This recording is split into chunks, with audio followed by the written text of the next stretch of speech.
Welcome to the Salmon Runs YouTube. Enjoy the video. You start by cutting live power, unplug the garage opener and switch off the dedicated breaker so there's no risk. Once done, stand on a stable ladder and remove the light lens or cover to expose the battery compartment. This is quicker than dismantling the entire unit. Make sure you have a fresh 12V replacement battery, a Phillips #2 screwdriver, and safety gloves. These items keep the swap safe and straightforward. Now, keep the opener's manual or model number in view for reference. You'll now access the battery, undo the retaining screw or press the release clip and slide the old battery out carefully.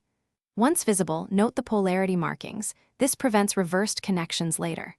Disconnect wires by pulling the black negative lead off first, then the red positive lead. This order reduces short risk. Place the new 12V battery into the tray with identical orientation, then attach the red lead, followed by the black lead. Tighten any bracket or clip so the battery won't move during opener motion. Once connected, snap the cover back into place and reinstall the lens or screws, then restore power by plugging in or flipping the breaker. You should test by running at least one manual open and close cycle and pressing the remote. Watch for steady LED indicators and normal travel.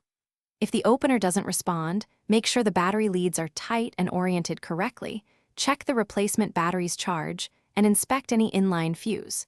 If problems persist, try a full unit reset before calling support. Thanks for watching.